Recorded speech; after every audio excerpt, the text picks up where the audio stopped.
So my name is Ian Waudby-Smith. I'm a PhD student in statistics at CMU, where I'm advised by Aaditya Ramdas, who's also a co-author on this work. And this work is entitled Estimating Means of Bounded Random Variables by Betting. And actually, just before I get started, how is can you see my cursor when I'm like moving it around? Yes. Here? Awesome. Okay, so I'm going to point to some stuff. That'll be great. Okay, so just getting started, think about the following problem. And so we'll make this more formal as we go along, but for now, just think about very loosely, we have bounded random variables. Maybe assume that they're independent, we'll relax that, but say they're independent bounded random variables with some common mean mu. So they don't need to be IID, but they just have some common mean mu. And then the goal, broadly defined, is to produce a set, which is a random set. It's a function of the data x1 through xn, such that the probability that this mean here, this mu, is not contained in this set, this probability is at most alpha. So think about alpha as something predefined, something small like 5% or 10%. An alternative way to write this is just to say that the probability that mu is in this set is at least 1 minus alpha. So it's a high probability coverage guarantee. Okay, so this is a very classical problem. It dates back to at least Wassily-Hoeffding in 1963. And so in particular, this bound that I'm showing here is actually one solution to the previous slide. So this bound actually provides a solution to that problem. It is a set, it is a function of the data, and it has that high probability coverage guarantee here. And so it's very simple. It's just a sample average plus or minus this margin here. But one thing that you might notice is that if you look at this, there's no mention of an empirical or actual variance here. So the downside about this bound is just that it's not very sharp. While it is very simple and clean and nice, it's not sharp, especially for distributions with a small variance. So you can imagine that, if you're using something like the central limit theorem, those confidence intervals that you're constructing, they do actually adapt to that underlying variance. They will directly shrink proportional to the standard deviation, but a bound like this will not. So we can sort of restate the previous problem as all of the same things given bounded random variables, mean mu, produce the random set with this coverage guarantee, but also make this set as sharp as possible. So this will broadly be sort of our overarching goal. It'll be our North Star, so to speak. So in this talk, I want to first just get straight to the punchline immediately, and then maybe give some motivation for why you might be interested in this problem. And I'll particularly focus on a motivation from people in this group. And then I'll talk about sort of the meat of the paper or of this work, which is betting, these ideas of betting and how they yield confidence sequences. And of course, I will define these. I'll tell you what they are. And I'm almost certain I'll get to that and finish it. And then I want to talk a little bit about fixed time confidence intervals. So confidence sequences are sort of sequentially valid confidence intervals. But if you're still just interested in this batch problem of I have a batch of data and I want to construct a confidence interval, these ideas are still very helpful. And so I'm hoping to talk about that. I'm pretty sure I'll get to that. And then I'm almost certain I will not get to these last two things here. So sampling without replacement, as well as these closed form empirical Bernstein confidence sets. But if people are interested, I do have some backup slides for them. So, okay, let's get into the punchline right away. So first and foremost, this is the bound that we'll construct in all of this work. So it's a very simple bound. It's very easy to write down. It just takes the form of the set of all m such that this product is less than 1 over alpha. So if you think about this object here as a function of m, it's literally just the sub-level sets of this function at the level of 1 over alpha. And so there is this little lambda I thing here that we'll need to design later. And so I'll talk about that a bit more later. But for now, just think about this as a very simple way to write our bound. And this is all it will be. It might look a little bit strange because it's sort of this implicit set It's not like Hoeffding where it's like the sample average plus or minus some margin, but actually Hoeffding has this alternative representation. It's often not written in this form, but this is an equivalent formulation of Hoeffding's inequality or Hoeffding's confidence interval with some appropriately chosen lambda. So they're actually very similar, these two bounds, in a lot of ways in spirit. They're just sub-level sets of these product functions, but the essential difference is what that function is, and that's where we'll get a ton of these empirical benefits, especially, most notably, adaptivity to the underlying variance of the random variables. Okay, so first, I want to just show you that basically the results. So first, if I have bounded random variables, if they're on let's say they're on the interval a, b, then I can always just take that interval, shrink it to a size of 1, and then shift it back to the origin. So I can, without loss of generality, just say I've got bounded random variables on the unit interval 0, 1. Okay, so that's sort of what we'll say throughout the talk, is that we've got these bounded random variables on 0, 1. If that's the case, then we can sort of think about two different extremes for the random variables that we're observing. We can think about the maximal variance case. So there is one particular distribution with the largest possible variance for 0, 1 bounded random variables, and that is a Bernoulli 1/2.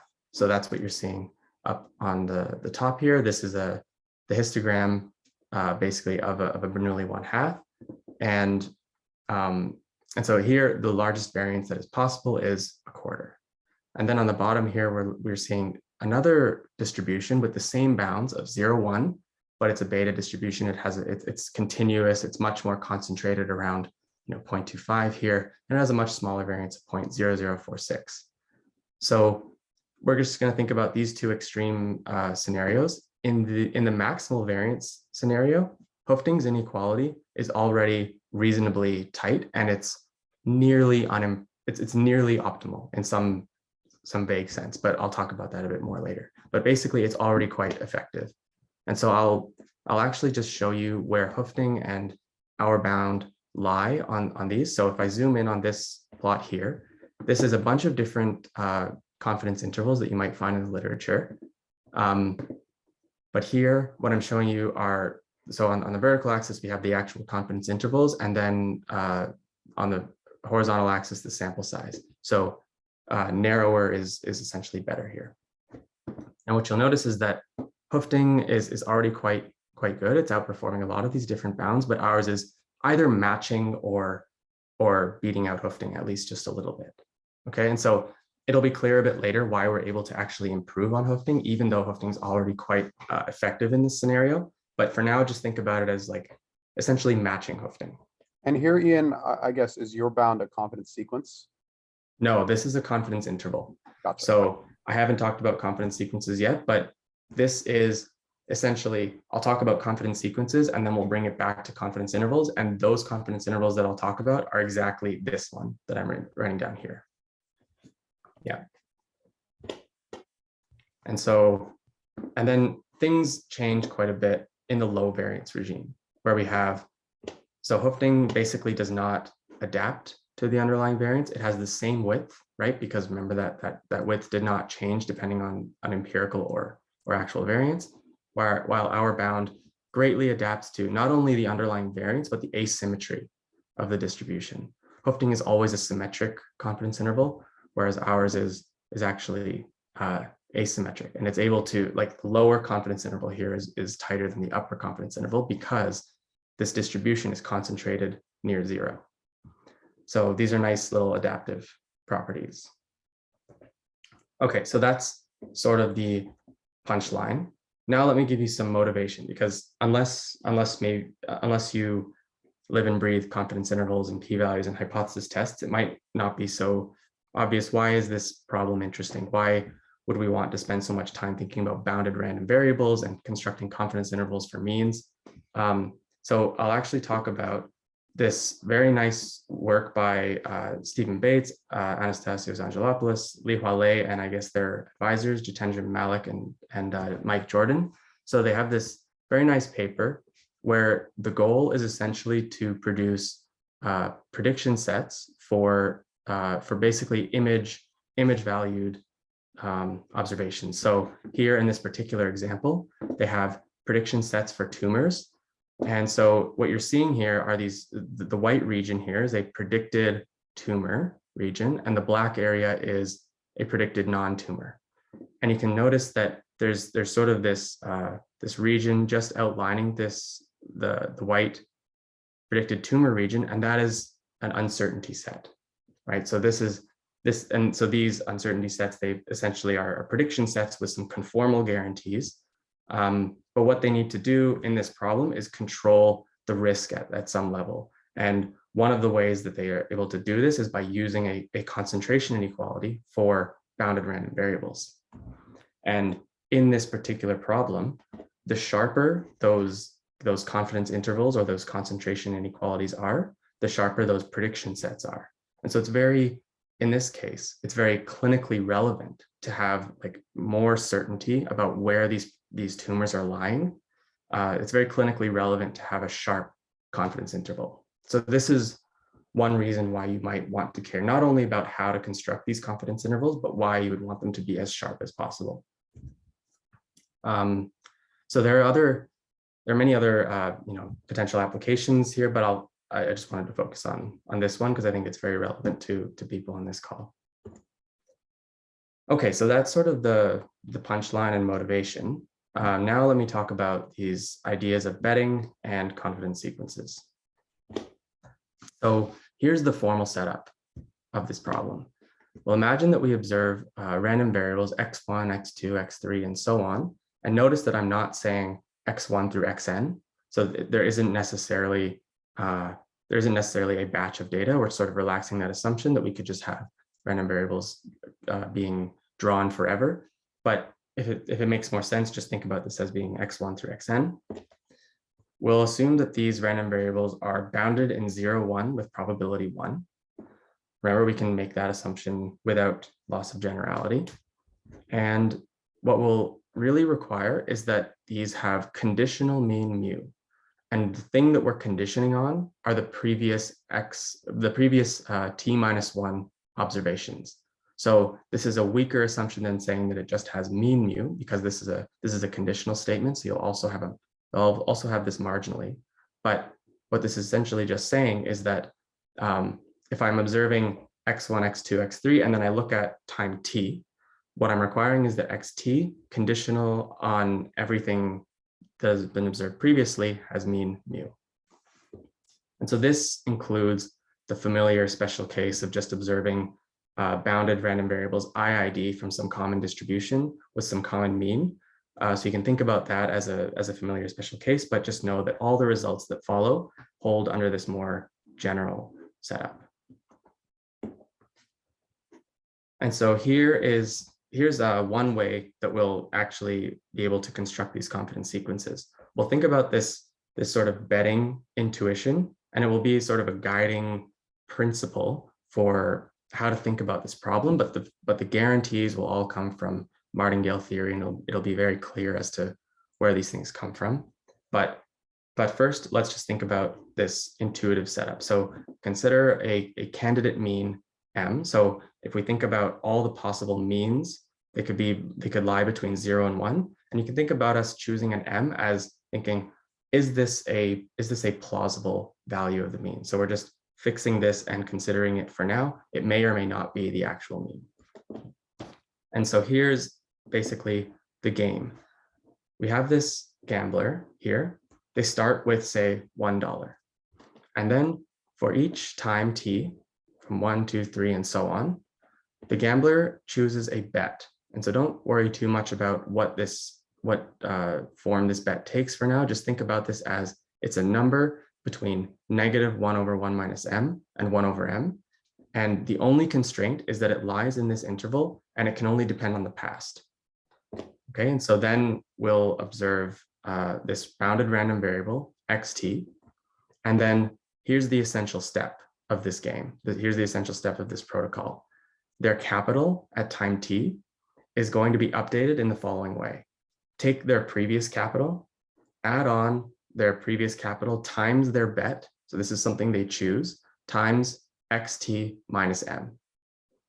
Okay, so this is the essential protocol of this game. But so let's think about what happens when this xt has some mean. So what if the mean of xt is much larger than m, right?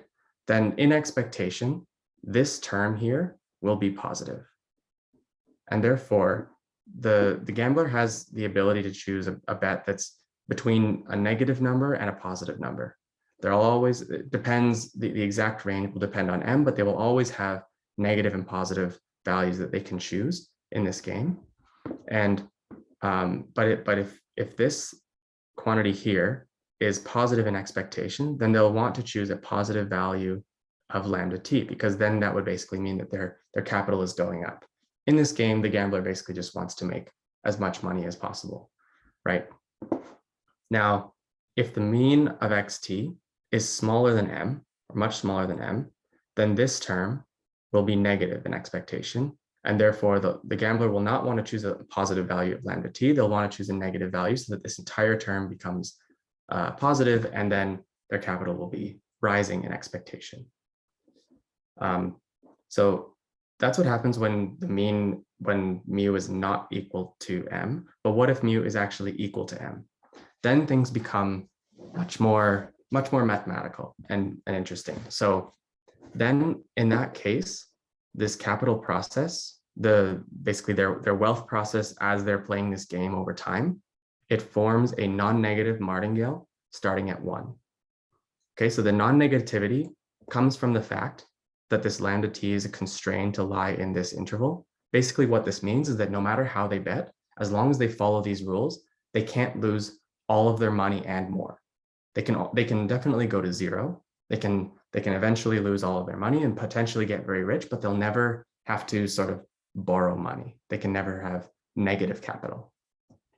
It starts at 1 because we give them $1 to start, and then they can do whatever they want here, but the beginning is 1. It's a non-negative martingale because of, well, I'll just give a very quick proof of that. Basically, if I just write out the capital process when I evaluate m equal to mu, it takes this form. Now, the capital process will depend only kt minus 1 will only depend on previous observations. So it'll only depend on x1 up to xt minus 1. And therefore, when I condition on x1 to get xt minus 1, it's a constant. So I can take that out of the expectation, and same thing here. And then I just have this term here, which I need to evaluate. So let's look at that. Remember that lambda t, I said that it could depend on everything in the past. So when I condition on x1 through xt minus 1, it's a constant, take it out of the expectation. Now, by definition or by assumption, the expected value of xt, condition on the past, is mu. And so this entire term becomes 0. So in sum, we have that the expected value of their capital, conditional on the past, is the previous capital. And this is what it means for a process to be a martingale. It just means that no matter what this value of lambda t is, no matter how smart the gambler is, and or even if they're adversarial against themselves, they can neither expect to make or lose money in this game. So even no matter how smart they are, no matter how much thought they put into it, or even if they're trying to lose money, they're unable to in expectation. So this is what you might think of as a fair game. No matter how you bet, your wealth is expected to stay constant over time. And so this particular capital process, some very similar ideas have appeared in the work of Glenn Schaefer and Vladimir Vovk, but they were very much interested in this other problem of constructing foundations of probability from game theoretic principles, whereas we're very much interested in measure theoretic probability, the familiar setting, but we're just using these ideas as powerful techniques for constructing confidence sets. And yeah, these are the same Schaefer and Vovk of conformal inference. Hey, Ian, so yeah, I actually didn't get where non-negativity comes in. I know it's because of the balance, but somehow I just don't see it. Would you mind quickly explaining? Yeah, so imagine that lambda t is positive, then lambda t is going to be at most 1 over m. And so xt, well, okay, if we wanted to make this, as small as possible, we would want xt to be 0, right? So then that means that I'll have negative m here. And then lambda t will be, then if I have a negative value, I'll want to make lambda t equal to 1 over m. And so the smallest that this term can be is basically k, this will be negative kt minus 1. And so we'll have kt minus 1 minus kt minus 1. And similarly, if it's negative, then we would want xt to be 1, and then this will be constrained to be between negative 1 over 1 minus m and things like that. Gotcha. Thank you so Does much. that make sense? Yeah, perfect. Awesome. Okay, so this capital process, it forms a non-negative martingale starting at 1.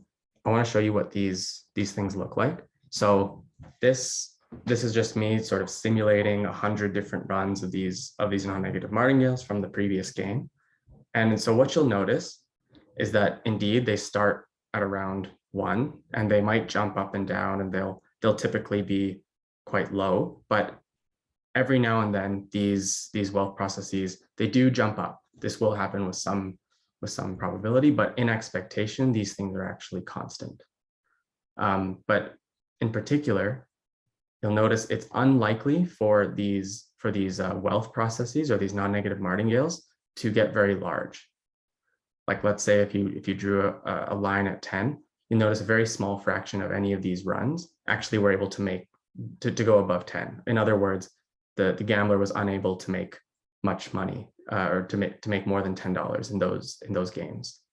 This is formalized by the use of Wield's inequality. So Jean Wield presented in his 1939 PhD thesis the following concentration result. It's essentially a martingale concentration result, which says that the probability that at any time t, this capital goes above 1 over alpha is at most alpha. So if alpha is something like 10%, then you can think about 1 over alpha. This will be $10. And so what this is essentially saying is that if you have this fair game where that value of mu is equal to m, you have this fair game that the gambler's playing, then no matter how smart their betting strategy is, and no matter how long they play the game, with probability 90%, they'll never make more than $10. Or equivalently, they're unlikely to ever make $10, no matter how much thought they put into their betting strategies, and even if they play off to infinity. So it's a very strong result. So if I look at this, if I look at these non-negative martingales here, and I draw a line at 10, then what Wield's inequality is essentially just saying is that this region is unlikely to ever get touched by these processes. Okay.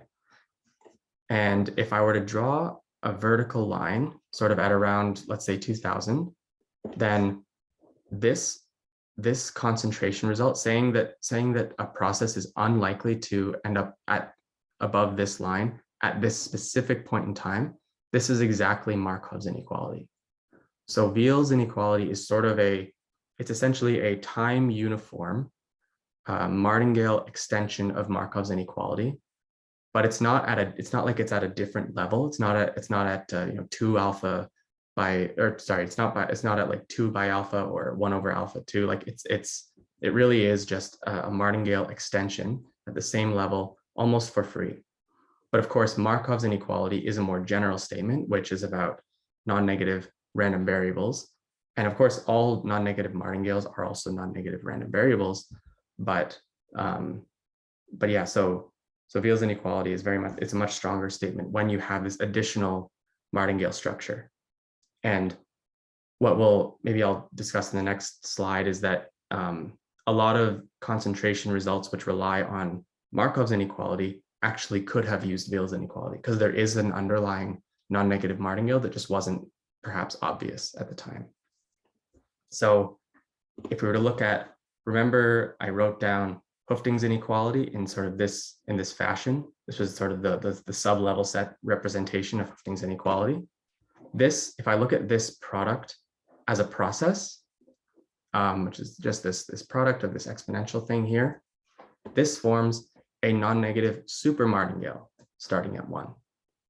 So even though this is typically just treated as a non-negative random variable to construct Hoeffding's inequality, it is in fact a non-negative supermartingale starting at 1, which just means that instead of it being constant in expectation, it's just non-increasing.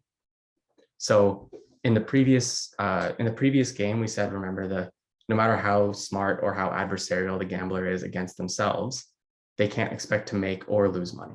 In this example, the gambler is unlikely or is unable to make money in expectation, but there is potential downside. They could lose money.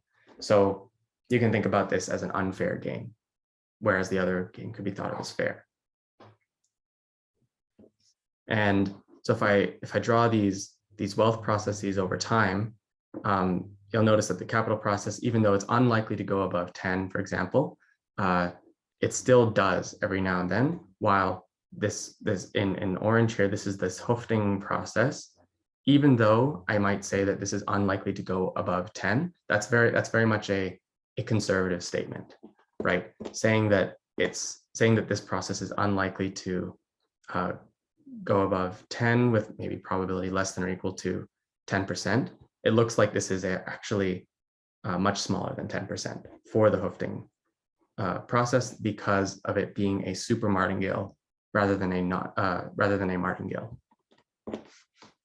And if we were to use that fixed point in time version of this concentration result, this results in the usual Hoeffding inequality, even though it could have used Beal's inequality. But we only know this because we have this power of hindsight. And so then what we can do is invert Beal's inequality, which these ideas have appeared many times in other works, like in the pioneering work of Robbins and Schaefer and Vogt, and in management science with Johari, and online learning with Jun and Orabona and others. But basically what's essentially different here is that the exact process that we're constructing and the exact conditions under which it is a non-negative martingale and our explicit construction of these bounds, that is all sort of unique to this work. And so you can think about this set intuitively as just the set of all M for which the gambler did not make much money. Okay, so you can think about it, if the gambler was able to make much money, then it's probably not a plausible value of M, because we think it's not a plausible value of mu, because if it was mu, then they would not have been able to make much money. That's the intuitive understanding of this set, but formally, because of this martingale construction and because we're defining the set in this way, we actually have this formal result here, which says that the probability that at any time t, mu is not in this set CT is at most alpha. So this is a much stronger statement than what we set out to say. Initially, what we wanted to say was that the probability that mu is not in CT is at most alpha. Here, what we're saying is that we not only have this low probability of miscoverage for a fixed t, but for every single t from 1 off to infinity simultaneously. So it's a much stronger statement. And this sets of this form that have this guarantee are known as 1 minus alpha confidence sequences. Okay, so I'll go on maybe a quick detour right now just to tell you about what confidence sequences are. I won't spend too long on this, but they were largely pioneered by Herbert Robbins in the 60s and 70s, and along with many of his students, Siegmund, Darling, Lai, and others. Wald was not Robbins' student, but Wald did a lot of foundational work on sequential testing and sequential hypothesis testing, which would definitely influenced a lot of Robbins' work. So here, what we're looking at are these fixed time confidence intervals in the dotted green lines, and these time uniform confidence sequences in the solid orange lines. So you can think about this as maybe I'm flipping a coin and I'm tracking. Maybe I don't know what the bias of this coin is going to be. Some probability of heads is equal to P, but I don't know what P is. if let's say I flip the coin 50 times, and then I say, okay, I want to construct a confidence interval for the bias of this coin. Maybe it says that it's 0.49 to 0.7. And I think, oh, I really want to know if the bias of this coin is not 0.5. I really want to know if this is an unfair coin. I wish I could just keep on flipping this coin to see. If I just needed a little bit more data for my confidence interval to just be a little bit narrower. If you treat confidence intervals in that way, you will eventually end up in this sort of regime where you're making mistakes. And in fact, you will eventually make a mistake, guaranteed with probability 1 if you run this long enough and you treat it in this sequential fashion. The confidence sequence, on the other hand, allows you to just sequentially observe data. So if I think about flipping coins, I can flip the first 10 coins, look at that interval, and then say, I want to flip 10 more. No problem, you can flip 10 more. You can actually continuously update the confidence interval or the confidence sequence as you observe every single new coin. And you can do this off to infinity, and you will still have the valid inference whenever you stop.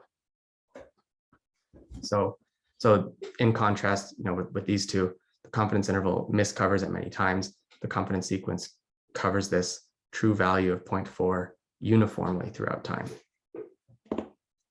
And what you're seeing on the right-hand side here is just the cumulative miscoverage rate. So the cumulative probability of having made a mistake or having miscovered this value. You'll notice that the confidence sequence, it starts off small, it grows and grows and grows, but it never exceeds that value of 10%. And it will always stay below 10%, even up to infinity. The confidence interval, on the other hand, has this guarantee where it's miscovering with some small probability near the beginning, but then it steadily grows, and it will eventually go off to 1 in the limit. So that's what I was saying before about how if I keep on flipping coins and I look to see if my confidence interval covers the right value, you will eventually sort of make a mistake. So yeah, this is just something that I've maybe said too many times now, but confidence intervals are valid only at a single sample size, while confidence sequences are uniformly valid at all sample sizes. And so all the bounds that we had in the previous few slides, those were all confidence sequences rather than confidence intervals. Okay, so let's get back to the specific problem of confidence sequences for means of bounded random variables. So remember, this was our explicit confidence sequence that we constructed, and I said that this was valid for any value of lambda, but you might be wondering, like, what is a smart choice of lambda? Maybe I will not spend too much time on this in the interest of time, but the way to think about this one betting strategy that I'm describing here is the gambler has a lot of choice. They have a lot of freedom in how they choose these bets. They can basically choose anything from -1/1 minus m to 1/m. One thing you could do is just choose all of them and take their average. This is a completely valid way to construct a non-negative martingale. This is exactly the same thing as if you take $100 and you want to invest into the stock market, rather than buying one stock with $100, you could buy 10 stocks with $10 each and then sum them all up. So this is exactly that sort of idea, but in this idealized world. Okay, yeah, I won't touch on that too much. The nice things about this betting strategy is not only that it has good performance, but it forms an interval almost surely. So if I go back to, let's say this, remember this was our sub-level set form of our confidence sequence. This function, if it's a totally wacky non-convex function, there's no reason that the sub-level sets will necessarily be intervals.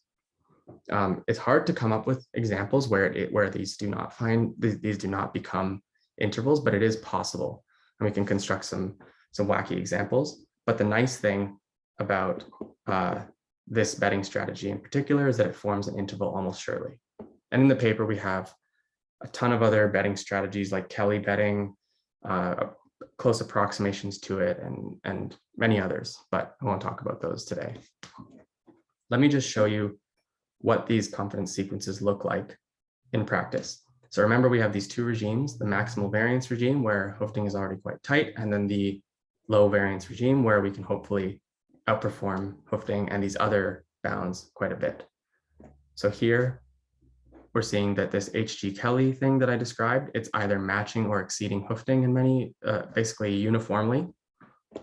While here in this low variance regime, you have Hoeffding not adapting to that underlying variance, while this H.G. Kelly does adapt to that underlying variance. And the only other bound here that's coming close to H.G. Kelly is actually just another one of our betting strategies, which has different advantages and disadvantages, but I won't go into that. But basically think about just these two bounds that are performing quite a bit better than the rest are both our bounds.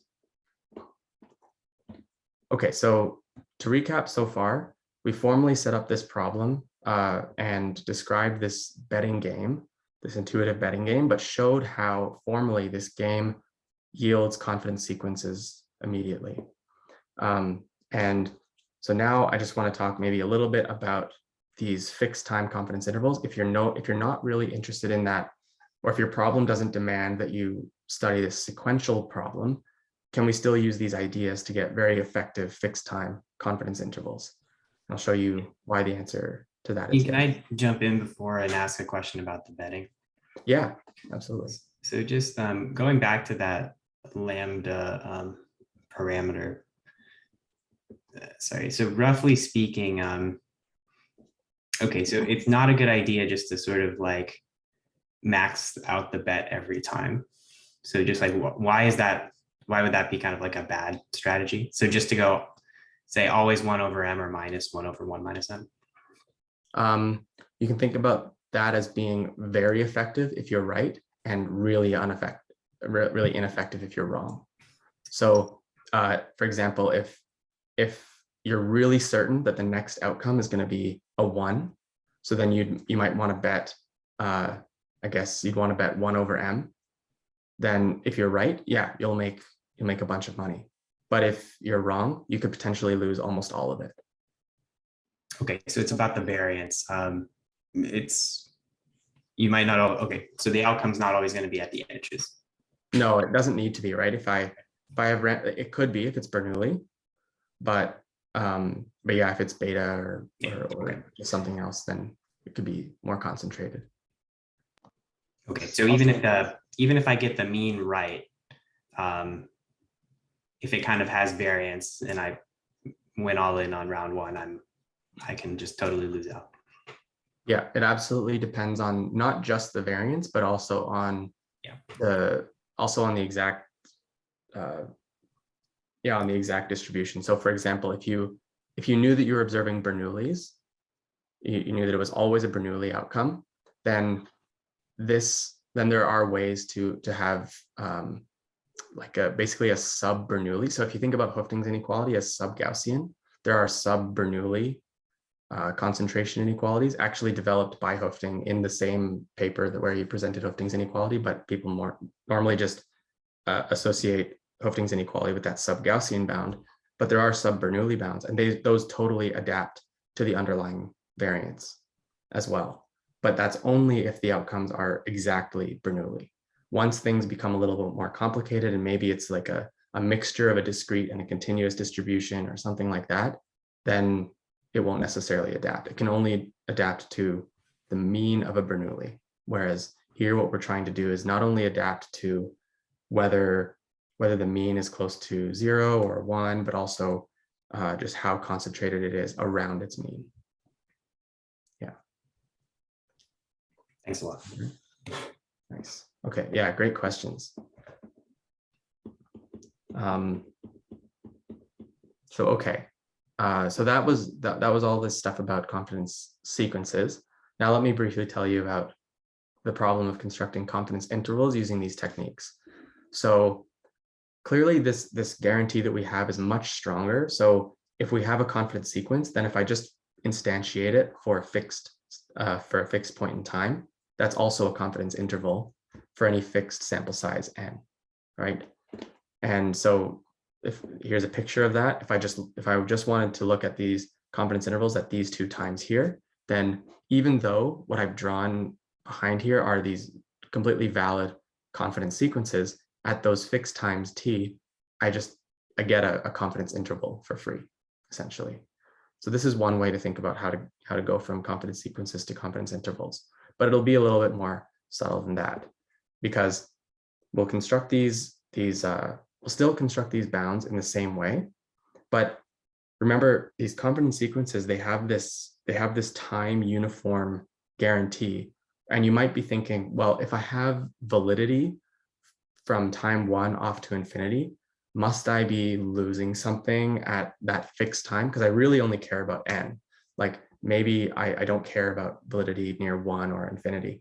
So must I be losing something? And the answer is quite surprising. It's pretty much no. And there are 2 ways to think about this. One is that most of the concentration inequalities, like Hoeffding or Bernstein or what have you, these all have underlying non-negative martingales, and they actually are confidence sequences, but they're instantiated for a specific time. So even though they're valid uniformly from 1 off to infinity, they're not very effective near 1, and they're not very effective off in infinity. And so what we'll basically want to do is construct confidence sequences which are effectively useless far away from the time that we care about. And I noticed that there's just a message in the chat. So, oh, okay, that's great. Yeah, please do ask questions. Be happy to take this in a totally different direction. But so yeah, like I was saying, we essentially want to take these confidence sequences and instantiate them for a fixed time, such that they're very effective around that time that we care about and potentially not very useful anywhere else. So after some very heuristic calculations, a good choice of lambda is to choose them in this way and then construct our process in this manner. So I've thrown a lot at you on the screen. A couple things to note. These heuristic calculations, it doesn't matter how we perform these calculations, because no matter how we arrive at a solution, as long as it satisfies those bounds and it's only depending on the past, they're completely valid bets or completely valid tuning parameters.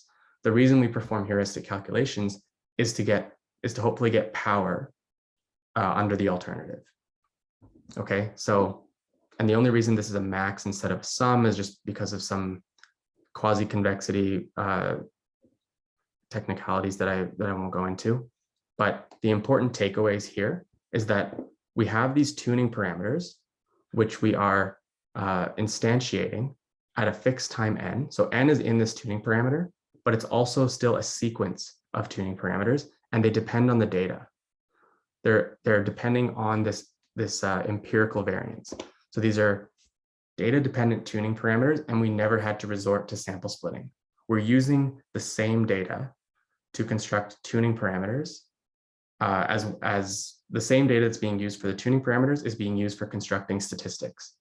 And typically that's not allowed, but the reason we're able to get away with this is because we're exploiting the non-negative martingale, or the sequential flavor of the problem. So this is a huge reason why we're able to get away with adapting to the variance.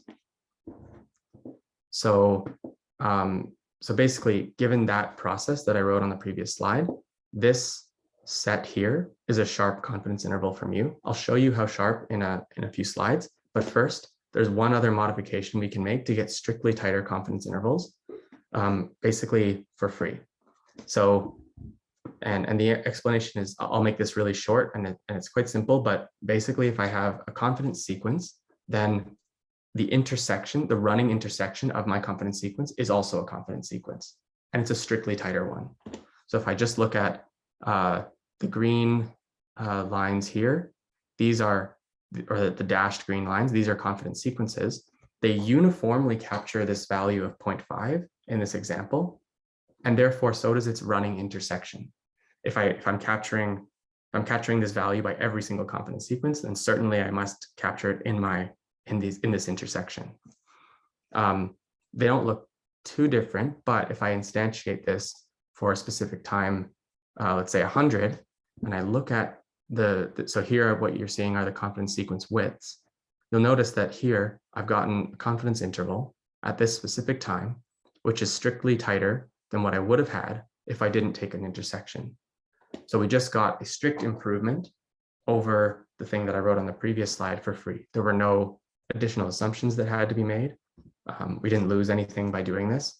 The only reason we're able to do this is because we viewed this as a sequential problem. We took advantage of the sequential nature of the problem, even though we're only interested in this fixed sample size n.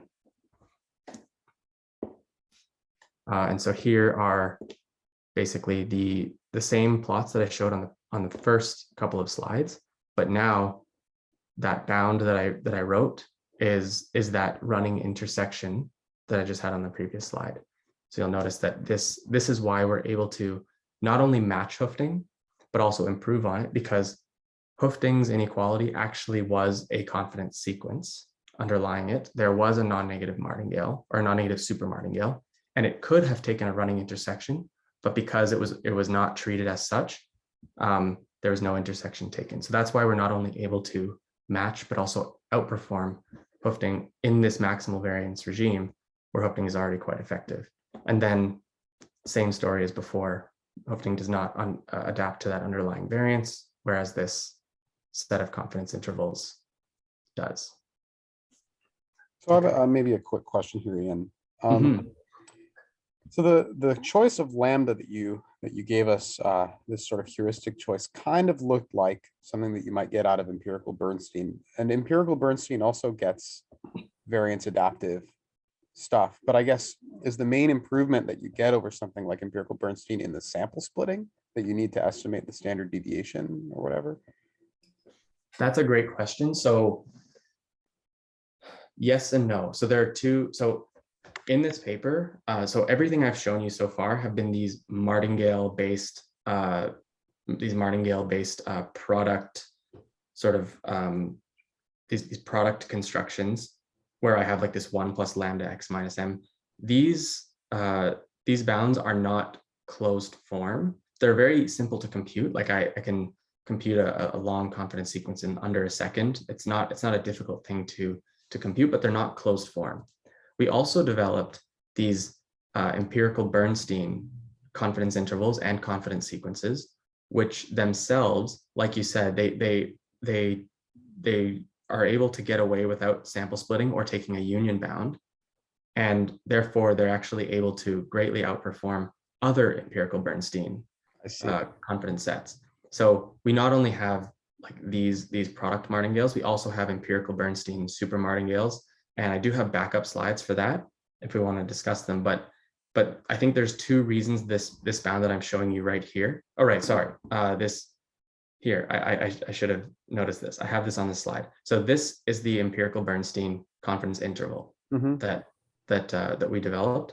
It's not a martingale. It's not using this exact betting game that I described, but it is nevertheless a correct super martingale and a correct confidence interval, and it's able to get away without sample splitting or without union bounding, and it greatly improves over the state-of-the-art empirical Bernstein bound, which is the one by Morer and Pontil in 2009. That's this bound here, whereas ours is lying here. But I think the benefits of this betting confidence interval not only comes from this ability to choose data-dependent tuning parameters in this predictable fashion, but also because of the exact martingale that's being used. I think it's the combination of the two. I see. Yeah. Super good question. Thanks, man. Yeah. So yeah, here's basically the recap of these fixed time confidence intervals was that we used these sequential ideas for fixed time inference, specifically, like we just discussed, these data dependent tuning parameters, as well as this sort of strictly stronger than Markov inequality. Even if we were just interested in this fixed time regime, we didn't need to resort to Markov inequality. We could use Fields inequality and then take this running intersection, and it gives us something strictly tighter. So yeah, the main contributions of this work are that we developed these non-parametric confidence sets for means of bounded random variables. And to get there, we use these sort of betting ideas, these intuitions, but ultimately the correctness came from all of these ideas behind non-negative martingales and inverting Veal's inequality and things like that. They were valid in both the sequential and batch settings, depending on what you're interested in. And they outperform all of the prior work that we knew about on this problem. And so, yes, I have these backup slides for these closed form empirical Bernstein confidence sets, if we want to talk about that, as well as extensions to a different sampling scheme where you have sampling without replacement. You know, this situation where you have maybe an urn full of balls and you take them out, and then you don't replace it when you take the next ball out. So we also have extensions to that setting as well. But yeah, so that's all I had prepared today. Sorry, I know I definitely went a little bit over time, but I am super appreciative of being able to come here and talk to you about this work. And if you want to check out any of our other work, here's my website as well as Adi's website. Happy to take any questions at this point.